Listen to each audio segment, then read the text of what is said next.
கழனியில் பார்த்தீங்கன்னா இப்போது மாங்காய் ஊறுகாய், எலுமிச்சக்காய் ஊறுகாய், கோயில் புளியோதரை மிக்ஸ் இதெல்லாம் செஞ்சுக்கிட்டு இருக்கோம். இன்றைக்கி கோயில் புளியோதரை மிக்ஸ் எப்படி செய்கிறோம் அப்படின்றத வீடியோவை பார்க்கலாம். அதாவது நம்ம சொல்ல போனால் புளிக்காய்ச்சல் அப்படின்னு சொல்லுவாங்க. இந்த புளிக்காய்ச்சல் கோயிலில் செய்கிற மாதிரி நம்ம இப்போ செய்ய போகிறோம். அதுதான் இந்த வீடியோவில் பார்க்க போகிறோம். ஒரு வாணலியில் நல்லெண்ணெய் ஊற்றி அதில் கருவேப்பிலை, கடுகு, சீரகம், அப்புறமா காஞ்ச மிளகாய், வெந்தயம் இதெல்லாம் நம்ம தாளித்து எடுத்துக்கிறோம். இது தாளித்து முடிச்சிட்ட பிறகு இதில் பார்த்திங்கன்னா மஞ்சள் தூள், அப்புறம் கொஞ்சோண்டு மிளகாய் தூள், அப்புறமா நம்ம இதுக்காக புளியோதரை மிக்ஸுக்காக அரைச்சிருக்கிற பொடி அதில் என்னென்ன சேர்த்துருப்போம்னா அதில் கடுகு, வெந்தயம், தனியா இது மூணுத்தையும் வறுத்து பொடி பண்ணி அரைச்சி வச்சுருப்போம். ஸோ இதை சேர்த்து அதன் பிறகு புளியை கரைச்சி வச்சு திக்காக கரைச்சி வச்சு அதை போடுவோம். மேலே தேவைக்கேற்ப உப்பு போட்டுப்போம். இதெல்லாம் போட்டு இந்த மசாலாவை நல்லா போட்டு கொதிக்க விடுவோம். இந்த கொதித்த மசாலா தான் இந்த புளியோதரை மிக்ஸு.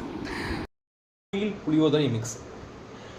இந்த மிக்ஸை யூஸ் பண்ணி எப்படி நம்ம புளியோதரை செய்யலாம் அப்படி பார்க்கலாம். அப்படியே கோயிலில் பெருமாள் கோயிலில் எப்படி புளியோதரை கொடுக்குறாங்களோ அதே டேஸ்ட்டில் பண்ணியிருக்கோம். நீங்கள் ட்ரை பண்ணி பாருங்கள். ஃபுல்லாக நல்லெண்ணெய் தான் போட்டு பண்ணியிருக்கோம். நீங்கள் இதையும் ட்ரை பண்ணி பாருங்கள். இப்போ நம்ம எப்படி இந்த புளியோதரை மிக்ஸை வச்சு புளியோதரை பண்ணுறோம் அப்படின்றத பார்க்கலாம். இதாங்க அருள் கோயில் புளியோதரை மிக்ஸ். சரி, இதை வச்சு நம்ம எப்படி செய்யலாம் அப்படின்றத பார்க்க. கடுகு, கடலைப்பருப்பு, நிலக்கடலை இது தாளிக்கிறதுக்கு தேவை, காஞ்ச மிளகா, இது கறிவேப்பிலை, நம்ம சாதம், அப்புறமா நம்ம ஜீரகம் எடுத்துருக்கோம்.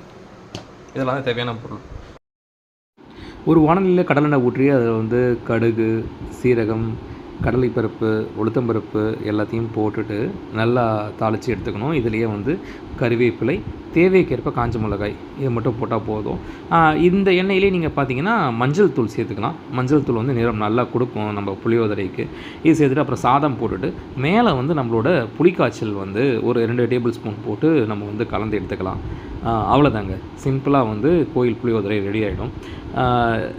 சின்ன வயசுலலாம் கோயிலில் போயிட்டு க்யூவில் நின்று தொன்னையில் வாங்கி சாப்பிட்ட அந்த புளியோதரையோட அத்தனை சுவையும், அந்த கோயில் புளியோதரோட சுவையும் இதில் நிறைஞ்சிருக்குங்க.